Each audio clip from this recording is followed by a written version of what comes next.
Hello and welcome. This is Microsoft Flight Simulator and this is the Fenix Airbus A319. Now, some time ago I made a video where I discussed how to properly power up an A320, and I took you step by step through the whole process and explained to you not just what you have to do but why you have to do it. Now, this seemed very popular with you. A lot of you have asked me if I could continue this series and take you through the entire cockpit preparation procedure in the same manner, so where we actually discuss each and every step in detail. And yeah, I thought actually why not? So it has taken me a while to get to this point, but I think the time is right to continue this video. Just a final note before we get started. So we carry on exactly where we finished off with the first video. I'm going to put the video link into the description, so please start by watching that first and then we carry on with this video here. I'll probably have to split this into several parts because there's a lot to go through, and personally I'm not a huge fan of 1 hour or 2 hour long videos. We'll do this in short bite-sized bits, and that way I hope it's a bit easier for you to follow everything through. Okay, let's get started. So we are back in the cockpit and we've just fired up the aircraft exactly like we had it last time. And now we will continue with the next few steps. So the first thing we do at my company is to set up a frequency. The frequency needs to make some sense. So if you're at an airport with a delivery frequency, you put that in. If they don't have one, you put in ground. And if it's a small airport, you usually put in the tower. The reason is twofold. We want to make sure that this thing actually works. So we want to hear something.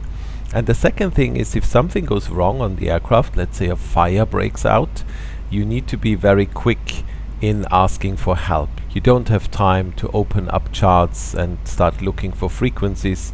This needs to be ready. So if something goes wrong, it's all there. You just talk to them and say you need assistance. So that's the first thing you need to do. Just look at your chart, see what frequency makes sense and put it here. Now, always use radio number 1. There's a reason for this. On the Airbus, radio number 1 is the master radio.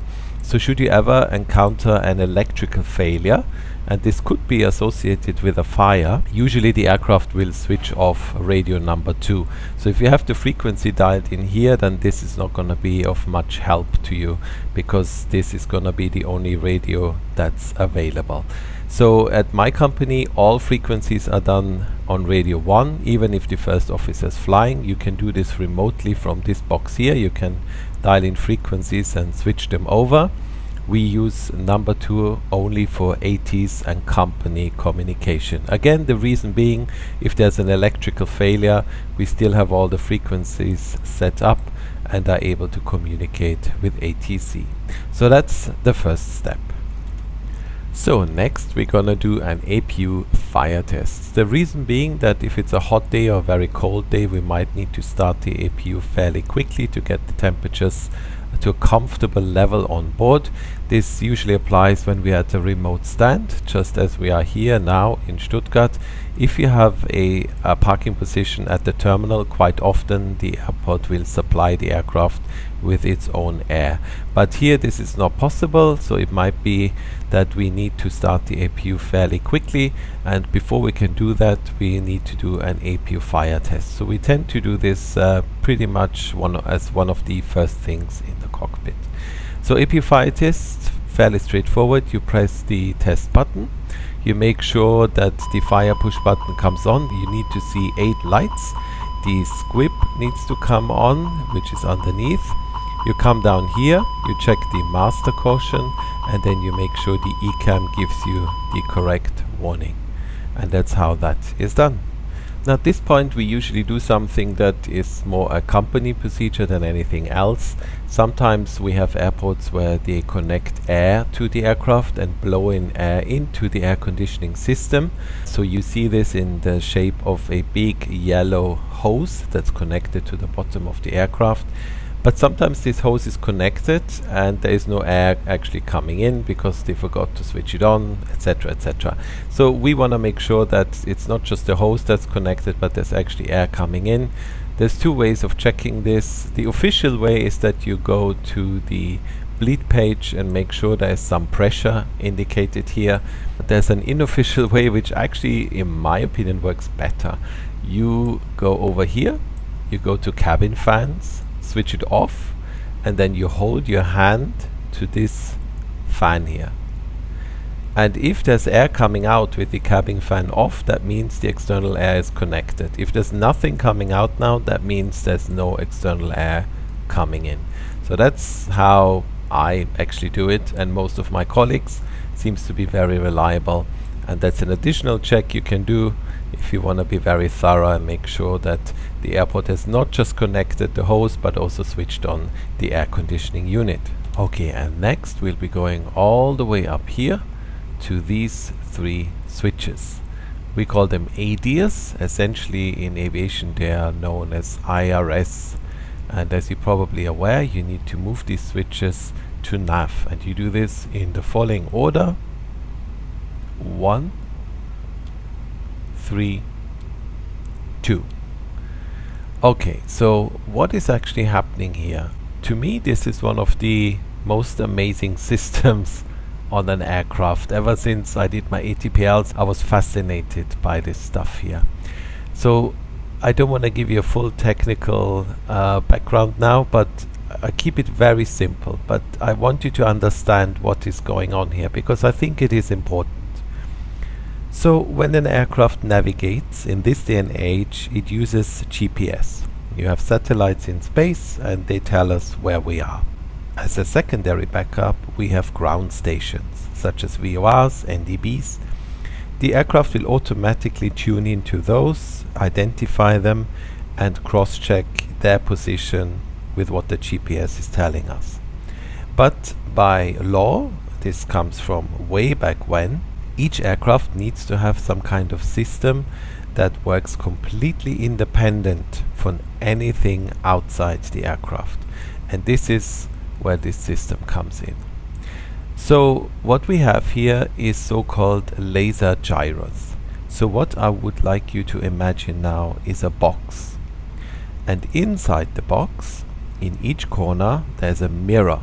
The mirror is angled so that it hides the corner. In one of the corners, there's also a laser pointer. The laser pointer is pointing at the first mirror. So when you switch it on, the laser light will hit that mirror, be reflected so that exactly goes to the second mirror, then to the third, and then to the fourth. So it actually goes all the way around the box. Now at the fourth mirror, there's also a little detector that detects when the laser hits that last mirror. The laser pointer and the detector are connected, so the system will know when you switch on the laser pointer and when the laser will arrive at the detector. When the aircraft is just stood still at the parking gate, the whole thing will just move at the speed of light, and spin and frequency within the laser, we don't go into this now, will be, let's call it, normal. So the aircraft knows it's just sitting there. But if you imagine now, if you move the aircraft, let's say backwards, when the laser light moves parallel to the aircraft axis, it has to move slightly longer because the aircraft is moving above the earth. And this little difference can be measured. So what this system is doing is it starts off by figuring out exactly where it is, and then it measures each and every movement from pushback to takeoff to every turn you do during the flight, and adds it all up to this initial position, and therefore it can figure out where the aircraft actually is. Now of course, as you can imagine, this is not 100%, and the longer you fly, the more inaccurate this gets, but it's surprisingly good. Even if you perform a long haul flight, this system will still get you to your airport. It won't get you to the runway, but it will get you to the airport. So it's pretty amazing. And so what's happening right now, when you put it into nav is that this system will do what's called a self-alignment. And essentially what it does, at least on the Airbus, I know on the Boeing it's a bit different, we don't have to do anything. The system is measuring the Earth's rotation and figuring out where the aircraft is actually parked. It also uses gravity, by the way. And with those two things, it can figure out exactly where you are, which way the nose is pointing, and that's what it uses as its starting point. Now, as you can imagine, how long this alignment takes depends on where you are on Earth. Near the equator is the quickest. The further north or south you go towards the poles, the longer it takes. And this is why we switch this on right now already, because we do have some flights that go fairly far north. We fly into Lapland and all the way up to the Arctic Circle, and when you do an alignment there, it can actually take quite some time. We don't want this to delay the flight, so we do this right now before we actually start the flow with the overhead panel. So a small excursion into the IRS. You can see here IR in alignment, another 4 minutes, and then we are done. Hope this was not too complicated or too boring, but I thought it's important to understand what this actually means and what's happening right now. Okay, with that done, we can finally start the flow. You probably have heard of flows on the Airbus. It's very different to a Boeing. Boeings use checklists. We don't use checklists at all. Checklists are only used to make sure we haven't forgotten anything. You may have noticed if you use an Airbus checklist, you actually don't touch anything. You just check that everything is in the right position. So everything is done with a flow, and the checklist is just done to make sure the most important items have been done. So the flow for the cockpit preparation starts here. You go up on this panel, then you come back down, you go up here in the middle, then you come back down, you go back up on this side, finally you come down here, move like so, then you start here, you move all the way down, go back up to the middle, move all the way down, and then you move across all the way up and end up at the MCDU and start the programming. There's also an additional flow here, which we do later on, where we check the oxygen masks here and some additional items. This is usually done when the outside check is completed by the colleague. I'm gonna think of a way how we can feed this in, because you're obviously on your own, you're not gonna be doing an outside check. Yeah, I'll think about that whilst we go along. Okay, so let's get started up here then. So cockpit philosophy on the Airbus, everything up here should be dark during flight. This is very clever because you get used to this being completely dark, and if anything goes wrong and the light pops up anywhere here, you notice it immediately because it's very unusual. You take a quick look first of all if there are any lights on that shouldn't be on. So this looks good, the fuel pumps are off, this is normal. The external power is connected, and of course anything associated with the engines at the moment is not working. So let's start down here. Rain repellent and wipers. We already checked this in the previous video. You remember the wipers need to be off, so we just checked that again, but obviously at this point you would notice if they're not off. Rain repellent is something we use, well, it's very rare that we use it. It's a liquid that's installed down here. It sprays onto the windscreen and it makes the windscreen slippery to a degree that all the rain just runs off. I don't know if you've ever seen something like this. I've seen it on some cars. We also see it sometimes on some leather couches. They have this weird film on them, so if you spill some wine it just runs off. So this is that. I've never used it. The wipers are usually fine, and the speeds at which we fly, the rain just comes off the windscreen. So this is what we check here. Basically, if everything is in the right position. Calls, there's nothing to check. Make sure that the emergency button here is guarded and off. And then we have here the oxygen panel. So you can see here it says crew supply off. So what this does, essentially, this is the button that switches on or off the oxygen for the cockpit crew. So we obviously want this to be on. and with that the light extinguishes and we have one less light to switch off. Passenger oxygen, as the name suggests, with this you can release the oxygen masks in the cabin. Now this is usually done automatically. If the system detects a decompression in the cabin, it will automatically deploy the oxygen masks, but if for whatever reason this doesn't work, you can actually do it manually here. So all this needs to be off. Next up we have the, well, what's commonly known as the black box. It's actually not a black box, it's red, so it can easily be found in case of an accident. So what we have here is the so-called voice recorder. The voice recorder records everything that happens on the cockpit. There's a microphone installed here, and it also records everything that happens on the radio. So it records ATC communications, and if we wear the headset, it records all communications that happen between the pilots. In addition, the voice recorder is connected to this panel here, because the investigators would also like to hear what's going on in the cabin, but it is not allowed to have a microphone installed in the cabin where the passengers are. So what it does, you have this button here and you need to make sure this is on, and this records all announcements that the cabin crew is doing to the passengers. And the voice recorder is linked to this switch, so this needs to be on at all time, because then if something goes wrong, the investigators will not just hear what happened in the cockpit, but can also hear what the cabin crew told the passengers, and this could be important. So the voice recorder comes on when you start your first engine, but again we would like this to come on now. So you essentially push this button here and that will switch on the voice recorder. Be aware that from now on everything you say is recorded. Why is this important? Well, let's imagine something happens on takeoff, and the reason why something happened was because you made a mistake with your takeoff calculation. So it would be a shame if the takeoff calculation wouldn't be on the voice recorder, because this is something we discuss during the cockpit preparation. So the investigators and the airline want everything on the voice recorder from the moment we start the cockpit preparation.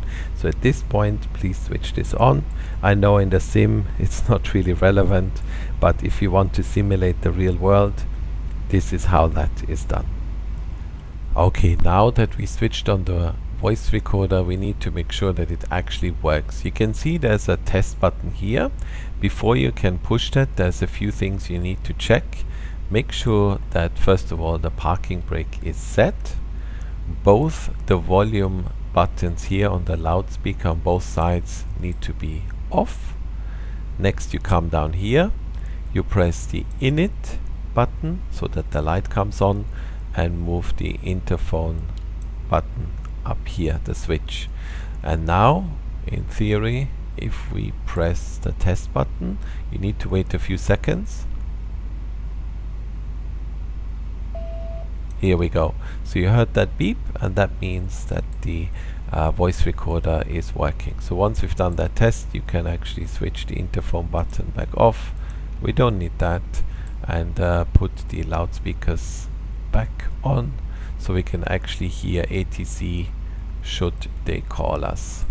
Okay, next up, GPWS panel. So essentially all you're checking here is that all the lights are off. We've discussed some of these things actually already. You may remember in the memory items we discussed all the GPWS warnings and what you have to do. In another video I told you that if you ever perform a flap 3 landing, you need to push this button.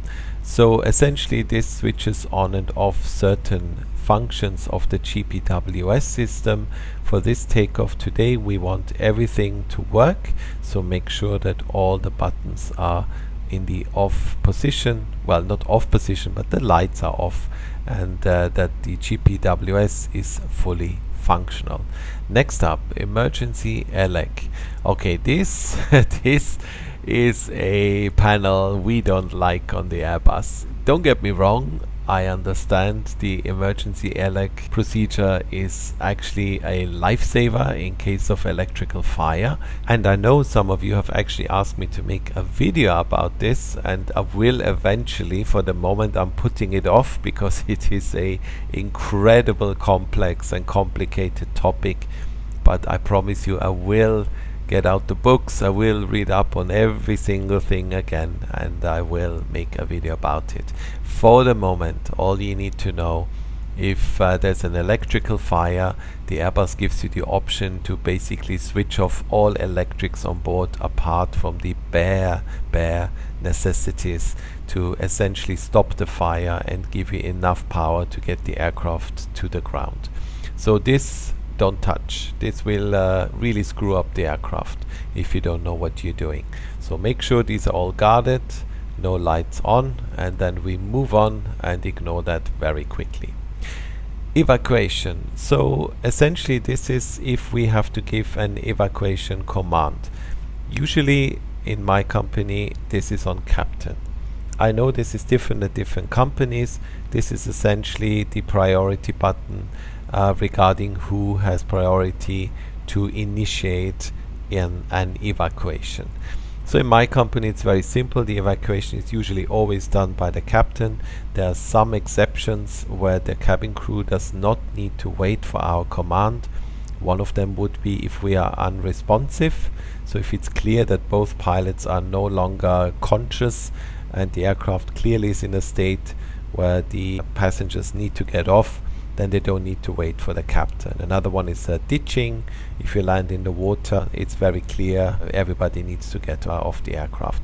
So this is how we do it. I know some other companies do it differently, so we just put this on captain. Here we have the ELECs and SECs and FACs. So again, this is a very complicated topic. If you want to, we can talk about these. These are essentially systems that tell the aircraft all about the flight parameters and are responsible for making sure that the fly-by-wire is working correctly. It does say here flight control panel, so that's essentially what that is. Yeah, to explain this would really turn into a 2-hour video. So if you really want to, we can talk about this in a separate video. For now, please remember all lights need to be off. All the systems must be working nominally. If any of these things don't work, that's usually yeah, the aircraft is grounded. Then we are back here. So we've already discussed this. Just make sure all the lights are off again. By now the IRS has been aligned because I've taken so long. This button here is not installed on our aircraft. We have the door video somewhere else. We actually have it integrated here into this screen.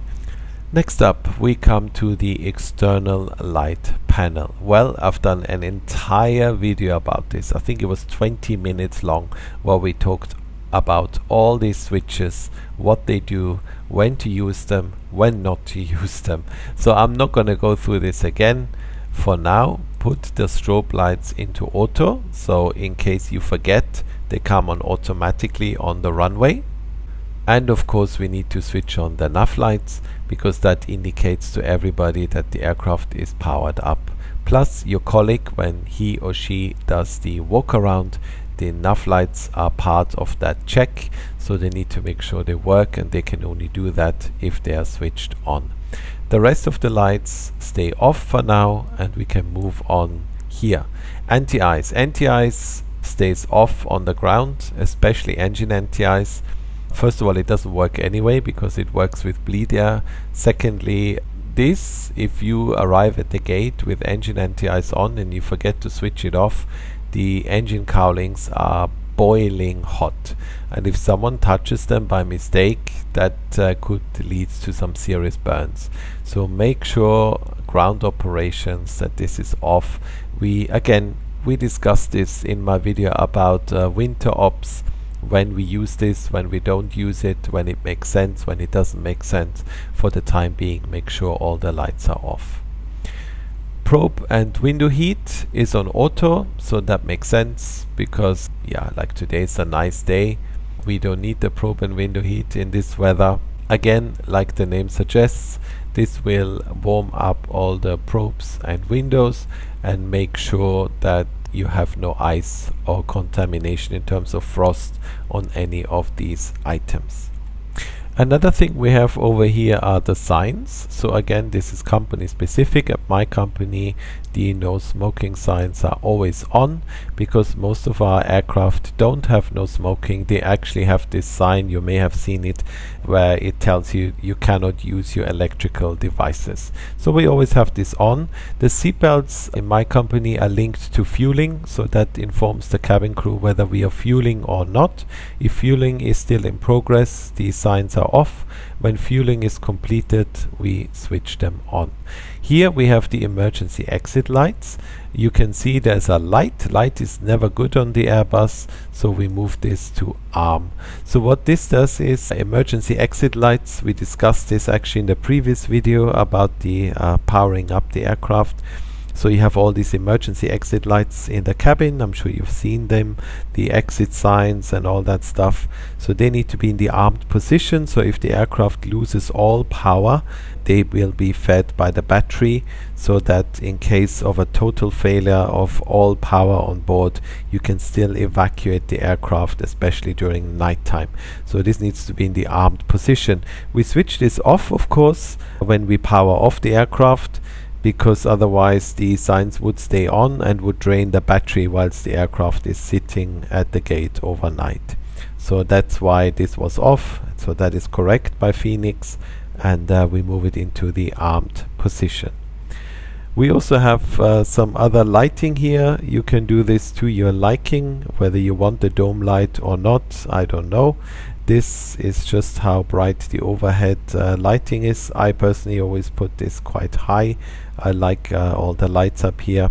The standby compass and ice indicator. So I think we discussed this actually in the video about winter ops. Ice indicator is here. So this is what we use to see if there's ice on the wings or anywhere on the airframe, and at nighttime obviously this is not visible. So you have lighting here where you can put on these lights and have a better look. On the ground this is not necessary. We sometimes check this just to make sure it works, but during the daytime it's actually very hard to see. Standby compass, I don't know, has Fenix? Yes, they have it. Very good. So you pull this down, and again, if it's nighttime, you have an internal lighting in here. There we are. And so if everything fails and you are sitting in basically a big Cessna with nothing working, you pull this down and you have a compass, and you can use this to navigate to, well, wherever it is you're going. So that's that. Next we have the cabin pressure selector that just needs to be in auto. There's also a ditching button here. That's super interesting. We actually use this, believe it or not. Ditching button is, I'm not sure, I've never seen it on the Boeings, but what it is, if you have to do a ditching, so you land on water, you actually open this up and press the button, and this will close all the valves and everything underneath the water line. So if you hit the water and the aircraft remains in one piece, it will actually float longer because no water will get into the aircraft. So you might wonder, when would we use this? Because I just said we do. We use this when we do anti-icing. So anti-icing fluid is sprayed onto the aircraft. That stuff is actually quite nasty and very unhealthy. So by using the ditching button, we make sure that none of the liquids get inside the aircraft. It's actually an Airbus procedure. So we just make sure today that the ditching button is off. We're not doing any anti-icing today. So all this needs to be in auto. Just a quick excursion. Cabin pressure is usually done automatically, of course. If for whatever reason this system fails, you go to manual, and you can use this button here to increase or decrease the vertical speed of the cabin altitude. And here you then set the landing elevation, and with that you keep the pressurization in the cabin appropriate to where you are in the flight. Done it in the sim, pain in the, but yeah, needs to be practiced. I have never heard of this failing in the real world, but you never know. And this brings us to the air conditioning page. So air conditioning page, I think it's pretty obvious what's going on here. You have the pack flow. So this is how much air is being pumped into the cabin. You can have it on high, norm and low. High is, I've never used it, to be honest. Maybe there are scenarios where this is required. We always use norm unless we have very, very few passengers on board. There are specific numbers in my company, but you know, this is company specific. So if you simulate a flight with only 60 or 50 passengers, then you can put this to low. That's more than sufficient for such a low number of passengers. Here you regulate the temperature. So that's, I guess, fairly easy. Next to the temperature regulator, we have the hot air button here. You can see it here. So what does this do? I'm not sure how familiar you are with how all the air conditioning on board an aircraft works. Essentially, we get the hot air from the engines. They are blown into a mixture unit where they're mixed with cold air, and that's how we regulate the temperature here, essentially by adjusting the mixture between the hot air and the cold air. Now the hot air coming in from the engine really is very hot. So we have this button here that regulates the valve that lets in the hot air from the engine. So if the hot air valve closes for any reason, it could be that maybe it overheats, or if the valve just fails, then you get a fault light here. Then one of the procedures is to switch it off. But in normal operations we leave this on. This is a system that looks after itself. But just so you understand what this is. Packs, I believe you should be familiar with this. Essentially a pack is, well, imagine it like an air conditioning unit. And this is what we use to get cold or hot air into the cabin. These are connected to the engines, which is why they are now faulty, because our engines are not running. So yeah, there's nothing to check here because they're offline at this moment in time. We also have here the bleed air, the ram air and the APU bleed air. Now the APU bleed air we actually discussed in my video about the APU, but bleed air essentially is again air that is taken away from something. So we have two engines where we can take air away from them, and we have the APU where we can take air away from the APU. We can use this to regulate the temperature in the cabin. So on the ground we need to make sure these are off. We don't need them. The only exception will be the APU bleed. So if at this moment in time we decide actually it's getting a bit hot in the cockpit or in the cabin, we would start the APU. You may remember, on, wait for 3 seconds, start. This will open the APU start page. Once the APU is running, you have the message avail. Then you start the timer here, and after 2 minutes from the avail point, you are allowed to start the APU bleed here. And that will essentially give you air conditioning if there's no external air conditioning available. In flight, we don't use the APU, we have our engines that will give us the air conditioning that we need. You have a nice schematic here that explains how all this is connected. So you have the bleeds here coming from the engine. So that's the air coming from the engine. It goes through the pack into the mixing unit that I just explained. And here you regulate the air temperature that then goes into cockpit, forward cabin, aft cabin. So essentially the aircraft tells you exactly what's going on here. On the ground this needs to be off, with the exception of the APU bleed should it be in use. Next we come to the electric panel. Okay, so the Airbus, as you can probably imagine, is filled to the top with electrics. There's electrics everywhere, and learning about all the electrics is actually quite complex in the type rating. Someone has actually asked me if I could make a video about the electrics on the Airbus. I can, but I need to really sit down and think how we're gonna break this down. It's a very, very complicated topic. For the time being, all I want you to be aware that 2 generators that are run by the engines, they produce electricity, As you can see, they are connected, so if one engine fails, the other one takes over, and they go to these buses here. A bus, just imagine it like an extension lead with several sockets, so there are things plugged into these things. We have AC and DC. Again, I think this is a whole separate video.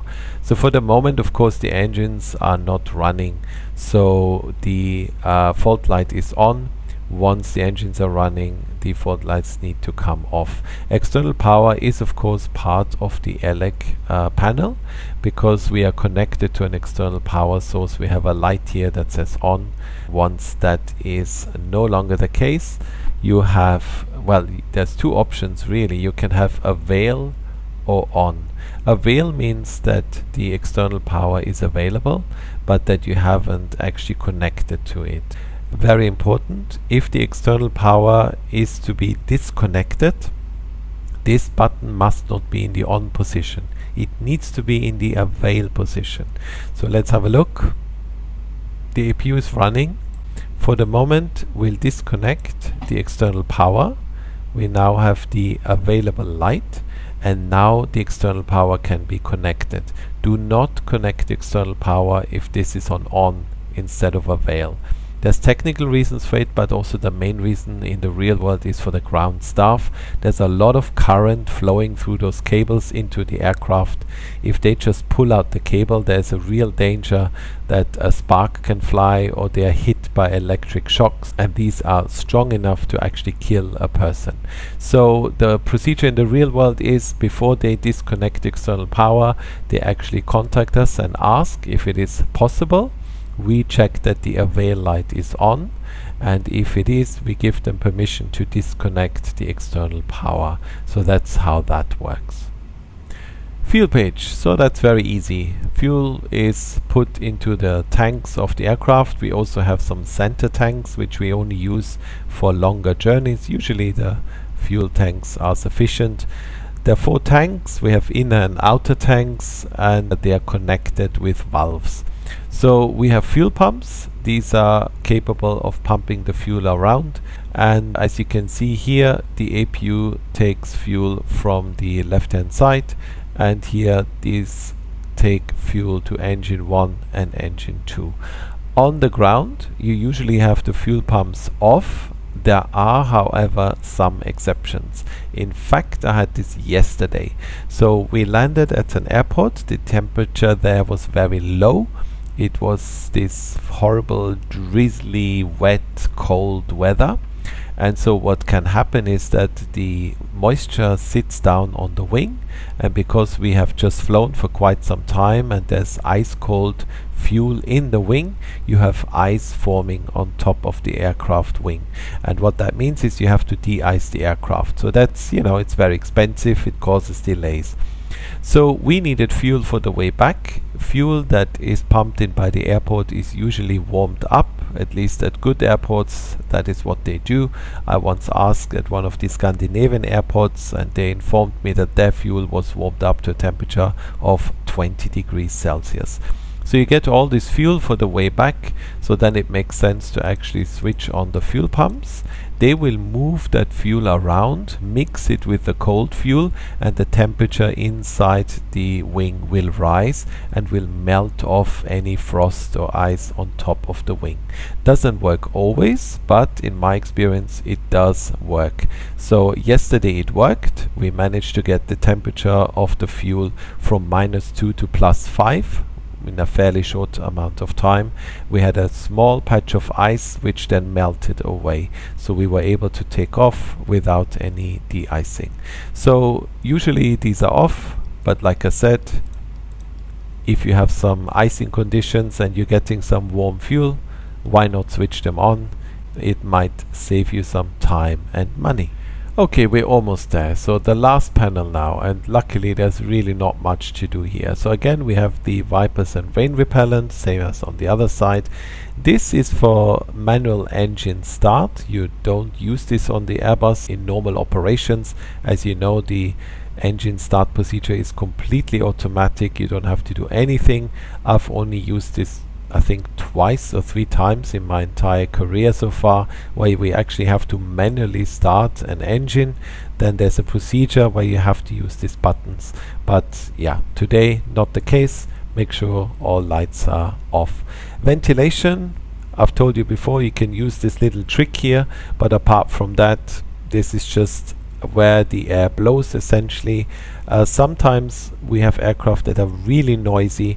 You're on the phone to the company because there's something you need to discuss, and you can actually switch off the blower, and then it becomes much quieter in the cockpit. This is not a procedure that is written down anywhere, but I know pilots do it.